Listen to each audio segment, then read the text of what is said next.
Can I begin by thanking our National Secretary, Lorna Finn, and also can I thank our headquarters staff for all the incredible efforts that they have made right throughout this process. It is hard for me to find the words to describe just how honoured I am to be entrusted by our membership of the SNP to be the party's next leader and to be on the cusp of being our country's next First Minister.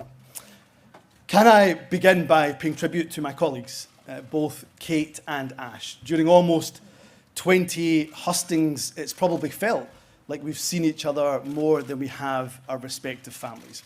You both have put in an incredible shift, and I know that collectively we will continue to work hard as part of Team SNP.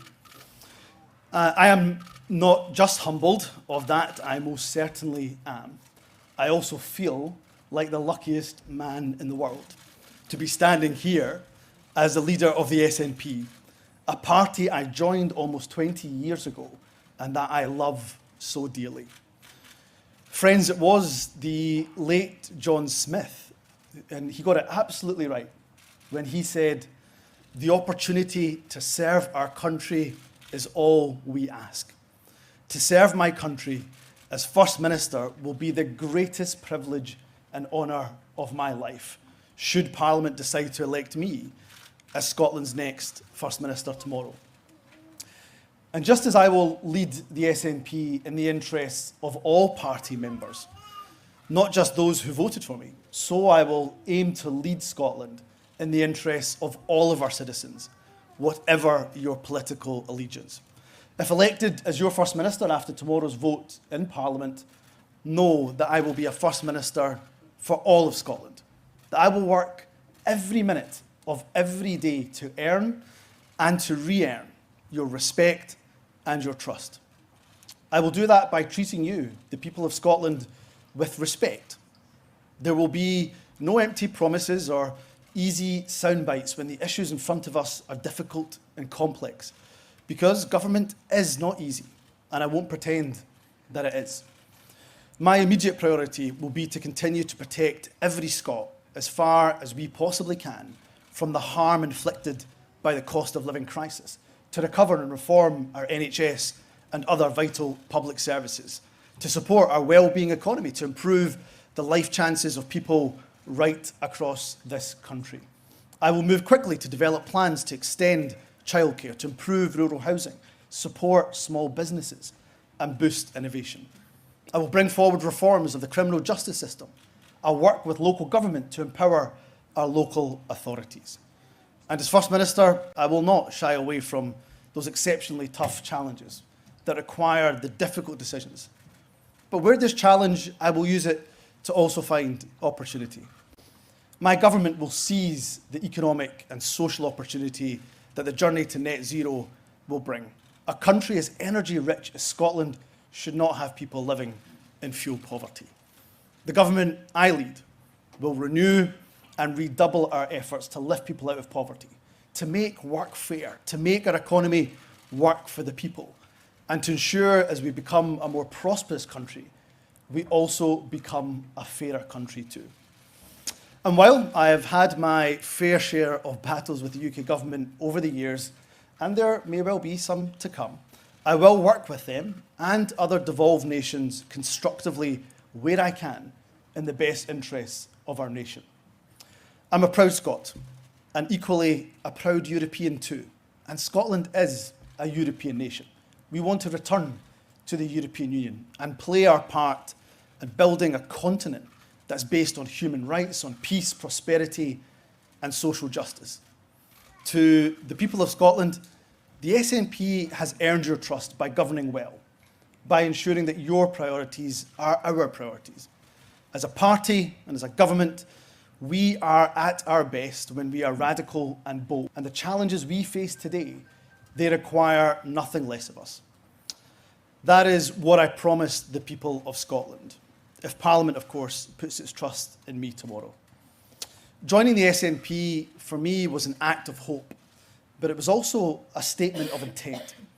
I was determined then, as I am now, that we will deliver independence for Scotland, together, as a team. Leadership elections, by their very nature, can be bruising. However, in the SNP, we are a family. Over the last 5 weeks, we may have been competitors or supporters of different candidates. We are no longer Team Humza or Team Ash or Team Kate. We are one team, and we will be the team. We will be the generation that delivers independence for Scotland. Where there are divisions to heal, we must do so quickly, because we have a job to do. As a party, we are at our strongest when we are united. And what unites us is our shared goal of delivering independence for our nation. To those in Scotland who don't yet quite share that passion that I do for independence, I will aim to earn your trust by continuing to ensure we govern well, and earn your respect as First Minister by focusing on the priorities that matter to all of us. And in doing so, using our devolved powers to the absolute maximum effect to tackle the challenges of the day. And for those of us in this room and watching who do believe in independence, we will only win by making that case on the doorsteps. And my solemn promise and commitment to you is that I will kickstart our grassroots, our civic-led movement, and ensure our drive for independence is in fifth gear. The people of Scotland need independence now more than ever before, and we will be the generation that delivers independence for Scotland. Before concluding, I want to take the opportunity to thank some very, very special people indeed, and I wouldn't be standing here today if it wasn't for the support and the encouragement of a number of hard-working people. First of all, there is my amazing wife, Nadia. She is not just my rock, she is my compass, who helps to guide me through the most difficult times in life. There is no way, not a chance in hell, that I would be standing here if it was not for your love, for your support, and for your advice. Thank you for believing in me and for always being there for me. I will love you more, and I do love you more than words, more than the words that I can find to express. To my girls, this job will at times be all-consuming, I suspect, but know that there is no more important job in my life than being your dad. To Maya and Amal, you will always, always come first. To my mum, to my dad, to my sisters, thank you for your unwavering support throughout my life, for picking me up when I have been down and for telling me to keep going when at times I had my doubts. I'd also like to thank my phenomenal campaign team. You have worked day and night over the last few weeks to support me. You've all sacrificed time with your family and your friends because, like me, you believe in our vision of a progressive, socially just Scotland, and I will not let you down. A special mention to Neil Gray. He is quite simply the best corner man I could have asked for. During the roller coaster of emotion that is any leadership contest, you have been by my side, and there is no way I would have made it to the finish line without your support. And to my good friend and colleague, Shona Robison, your wise counsel has been indispensable to me during this contest. To our now former leader, Nicola Sturgeon, and her deputy in government, John Swinney, thank you for your dedicated service to this party, to our country, and to all the people of Scotland. You have left me strong foundations to build upon.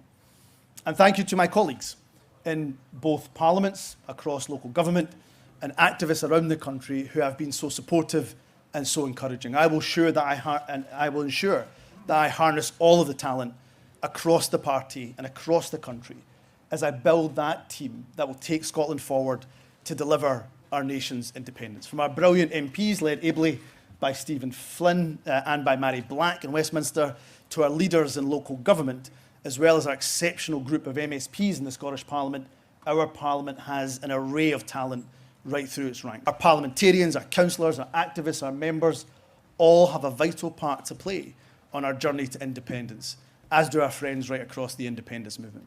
To have your confidence as I take on the role as SNP leader means so much to me. My final thanks is to my grandparents.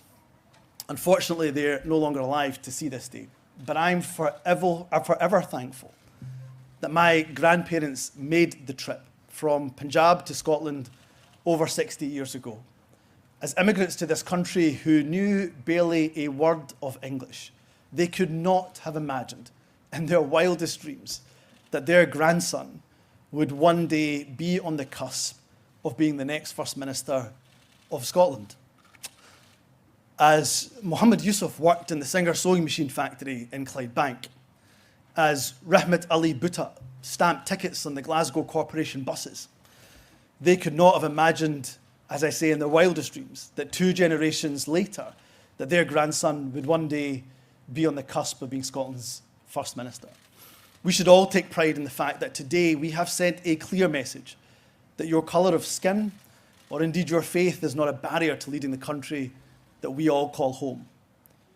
From the Punjab to our Parliament, this is a journey over generations that reminds us we should be celebrating and always celebrate the migrants who contribute so much to our country.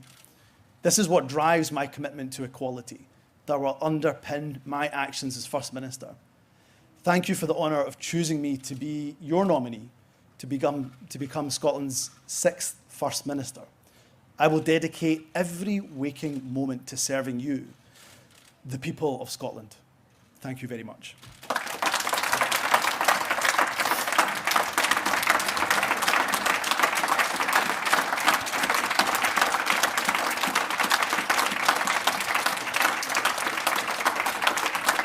Thank you.